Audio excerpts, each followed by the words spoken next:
Assalamualaikum warahmatullahi wabarakatuh. Selamat pagi menjelang siang anak-anak semuanya. Bagaimana pembelajaran PJOK dan agama? Sudah selesai semua ya? Ibu harap kalian sudah mengerjakan tanggung jawab dan kewajiban kalian. Baik anak-anak, sebelum memulai pembelajaran Ibu, mari kita berdoa menurut agama dan kepercayaan masing-masing. Sekarang silahkan kita membaca doa sebelum belajar. Membaca dalam hati, berdoa dimulai.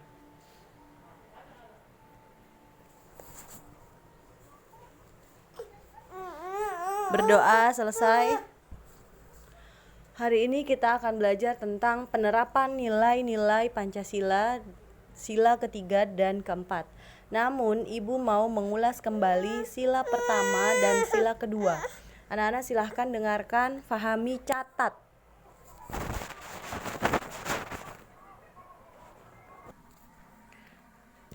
Anak-anak, lambang negara Indonesia adalah burung Garuda.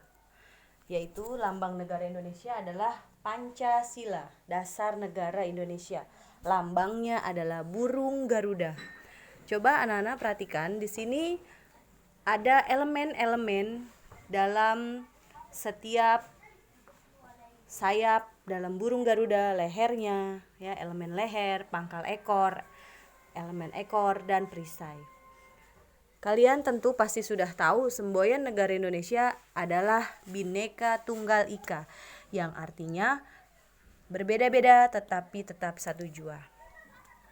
Anak-anak, pada burung Garuda memiliki elemen sayap yang berjumlah 17 helai bulu.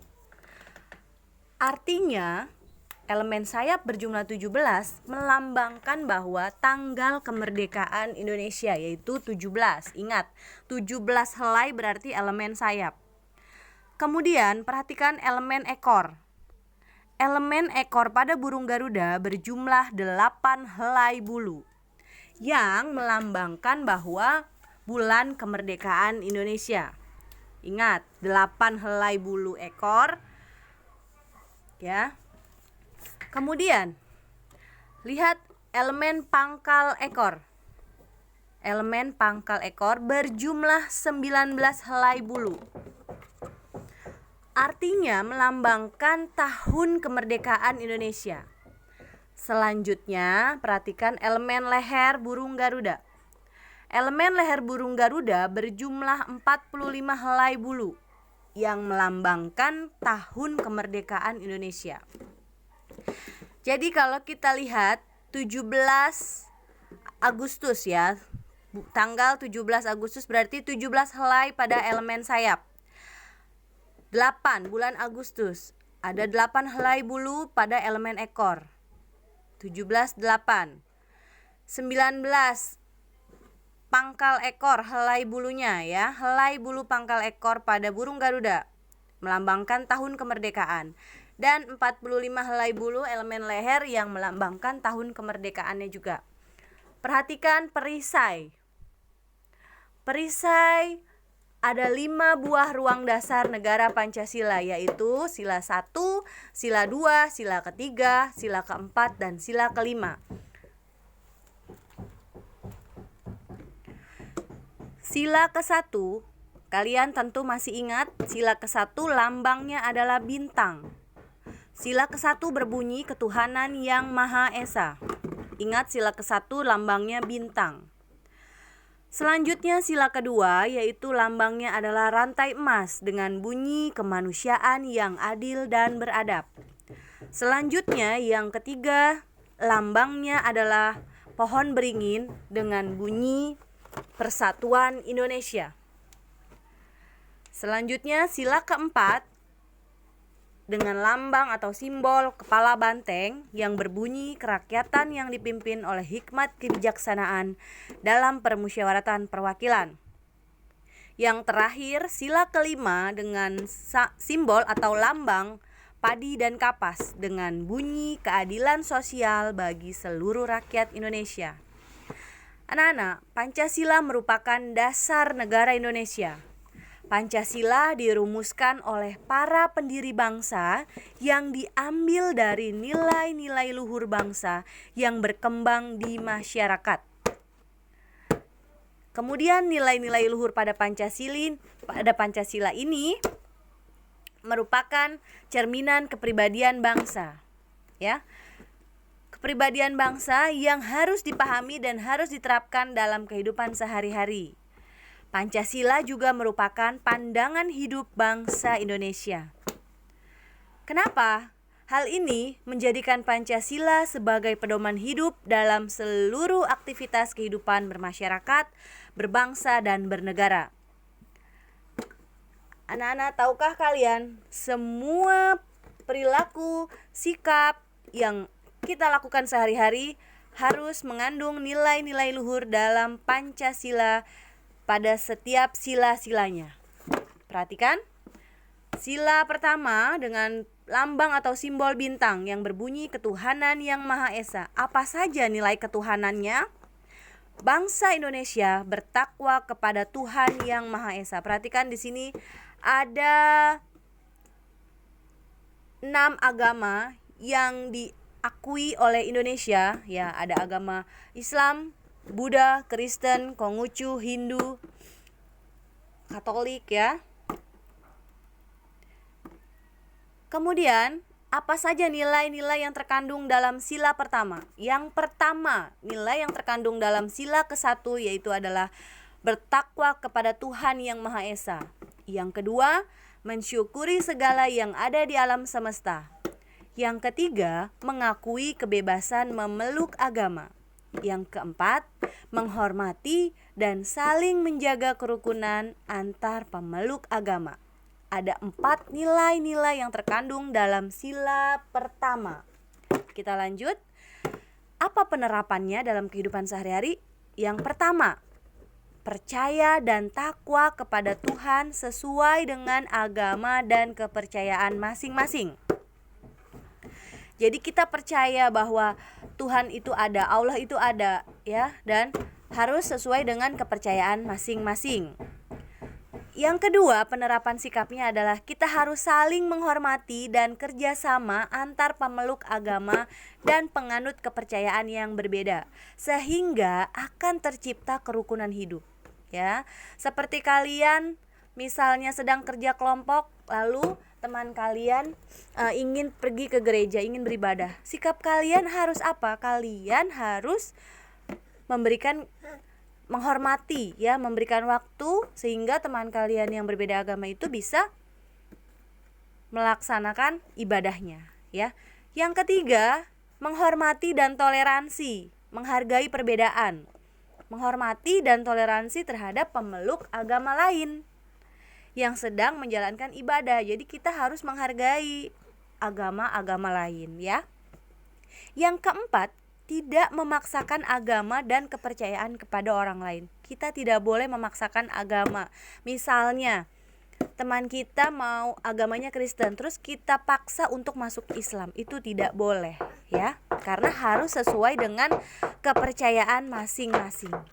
Yang terakhir, penerapan sikapnya adalah menjaga dan merawat makhluk ciptaan Tuhan sebagai rasa syukur kita kepada Tuhan. Maksudnya, kita harus menjaga, kita harus merawat semua ciptaan Allah.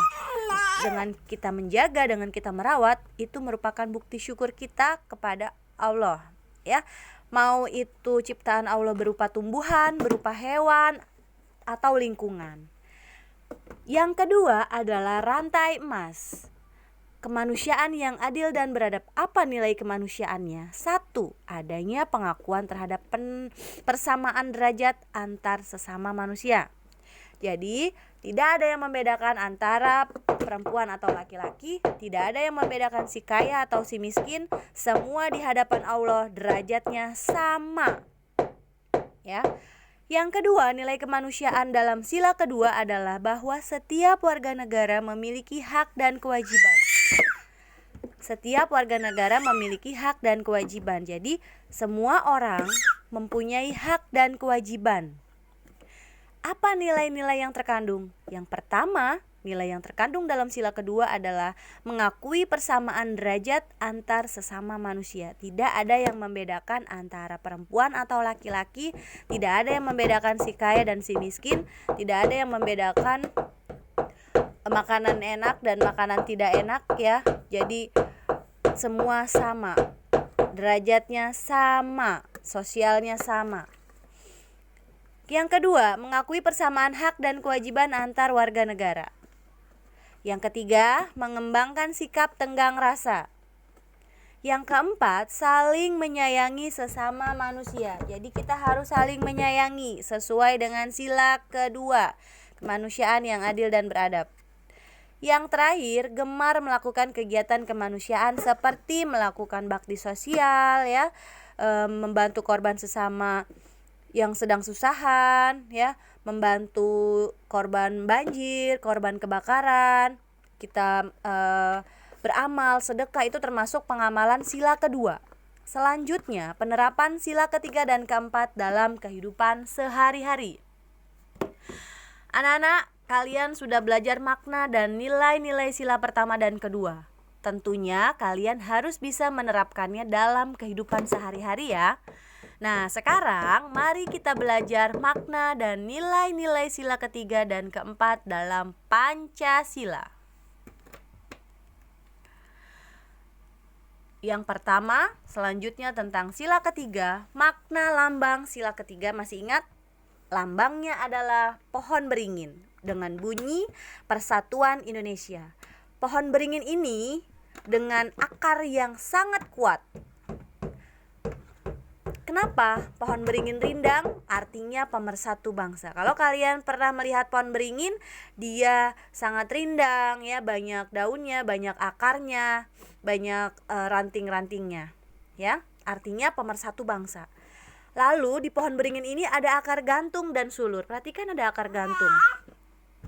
Apa artinya? Artinya keberagaman Indonesia dari suku, ras, etnis, budaya menyatu dalam NKRI atau Negara Kesatuan Republik Indonesia.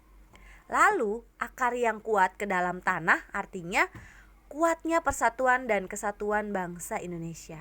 Selanjutnya ada nilai-nilai sila ketiga Pancasila. Yang pertama, memajukan persatuan dan kesatuan bangsa.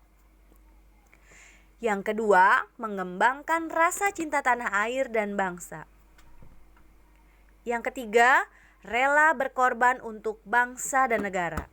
Nilai-nilai yang keempat yaitu adalah mengembangkan rasa bangga, kebangsaan dan bertanah air Indonesia. Contohnya kita dengan bangga memakai produk-produk dalam negeri atau memakai batik ciri khas Indonesia.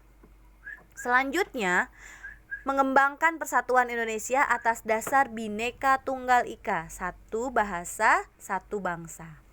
Kemudian, mengembangkan persatuan Indonesia atas dasar Bhinneka Tunggal Ika. Nah, selanjutnya bagaimana penerapan sila ketiga? Penerapan sila ketiga yang pertama, perhatikan, menjaga hubungan baik dengan teman walaupun berbeda suku. Misalnya kalian sukunya suku Jawa, teman kalian sukunya suku Ambon. Itu tidak boleh dibeda-bedakan sukunya. Kalian harus berteman baik, tidak boleh membeda-bedakan ya. Jadi penerapan sila ketiga, menjaga hubungan baik dengan teman walaupun berbeda suku. Yang kedua, bangga menggunakan baju adat serta batik sebagai motif baju nasional. Jadi kita harus bangga menggunakan baju batik, kita harus bangga menggunakan baju adat-adat kita ya. Yang ketiga, penerapan sila ketiga yaitu adalah berkunjung ke tempat bersejarah dan budaya. Misalnya kalian berkunjung ke Kota Tua, kalian berkunjung ke Candi Borobudur, kalian berkunjung ke Jogja atau ke Monas ya. Itu merupakan salah satu penerapan sila ketiga dalam Pancasila. Yang keempat, penerapannya adalah mengikuti berbagai perlombaan di sekolah. Jadi kalau di sekolah ada lomba, kalian berarti sudah melaksanakan penerapan sila ketiga. Selanjutnya,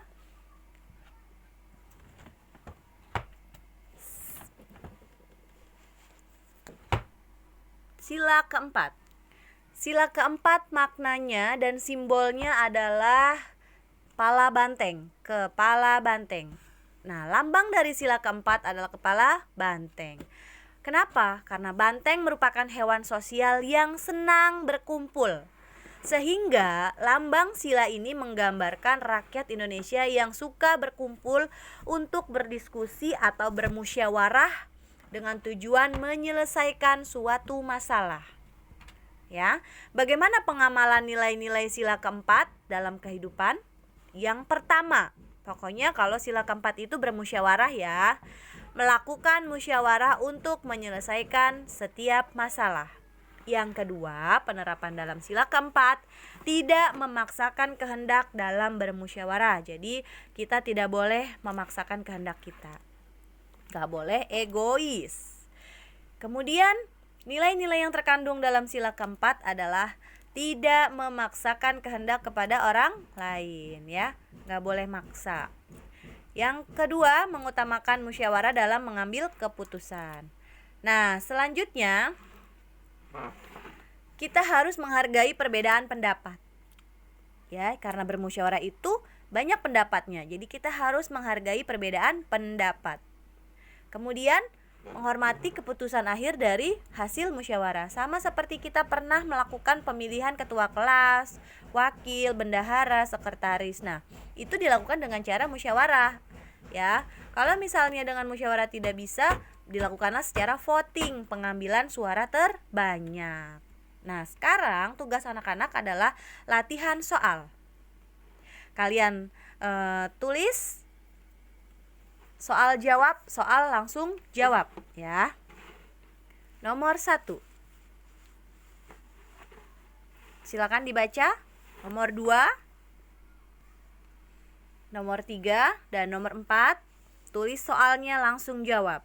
Langsung jawab menggunakan kalimat. Misalnya soalnya ditulis, kemudian jawab pertanyaannya dengan menuliskan kalimatnya. Soal ke-5 dan ke-6, soal ke-7 dan ke-8, soal ke-9 dan ke-10.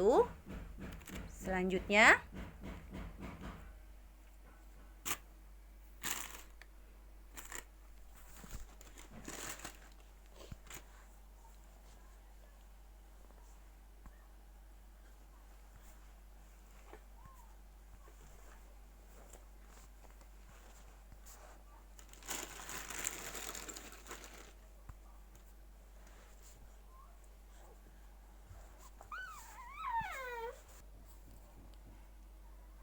nah, anak-anak, selamat mengerjakan.